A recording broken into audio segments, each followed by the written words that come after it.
Essas baterias, aliás, são todas americanas. Tudo equipamento americano. Foi por engano. Então você imagina se você trouxer eles para a guerra. E aí eles não têm. Como que eles poderiam ir para a guerra que ajudaria e faria diferença? Eles mandarem os soldados para entrar no Irã.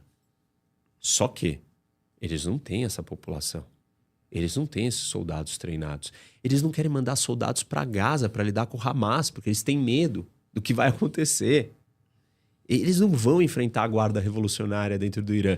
Árabes invadindo um país persa. Isso não vai acontecer. O que a Arábia Saudita, os Emirados, o Catar e todos os outros vão ter que fazer daqui para frente? Gastar muito dinheiro em defesa. Mas muito. Eles vão ter que se armar até os dentes. Eles vão ter que financiar Israel e financiar os Estados Unidos. Vão ter que pedir para Israel, por favor, me ajuda aqui a me defender.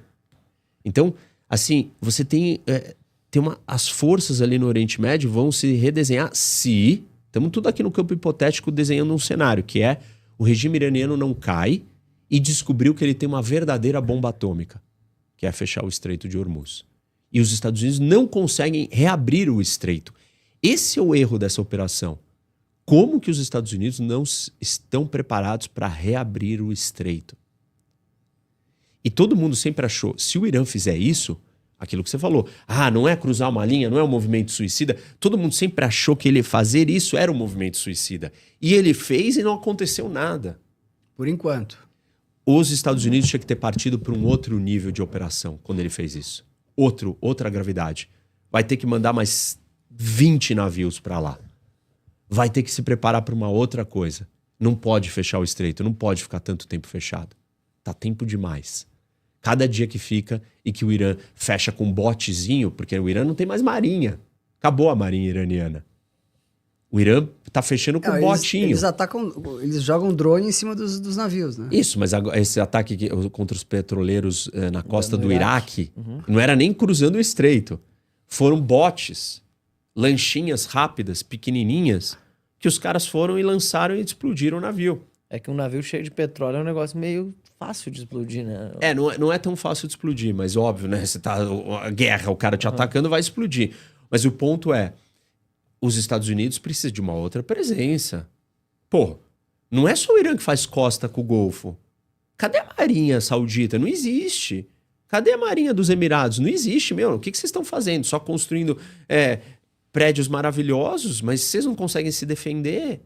Entendeu? Precisa ter um patrulhamento gigantesco naquela rota. Mas, professor, o Estreito não é muito grande. Assim, no mapa parece pequeno, mas é grande. Sim, vai ter que ter enorme. Patrulhamento, é enorme. Assim, parece, o Estreito de Hormuz parece que é um laguinho, assim, um negócio é gigantesco. Mas daí tu tá com um navio de petróleo lá, parado na frente. Vai lá primeiro, passa lá. Não, os navios não vão passar, mas o ponto não é esse. O ponto é, tá bom, é grande, mas essa é a arma do Irã. Essa é a única arma do Irã. O Irã descobriu, ele ameaçava que ele tinha uma arma. Ninguém sabia se essa arma funcionaria. E a arma funcionou. Pô, mas então os americanos têm que estar preparados. A minha análise... O Trump disse ontem, dane-se o petróleo e... Isso, tá bom. Que suba então vamos ver quem é que é mais macho. Porque assim, se essa é a única coisa que o Irã tem...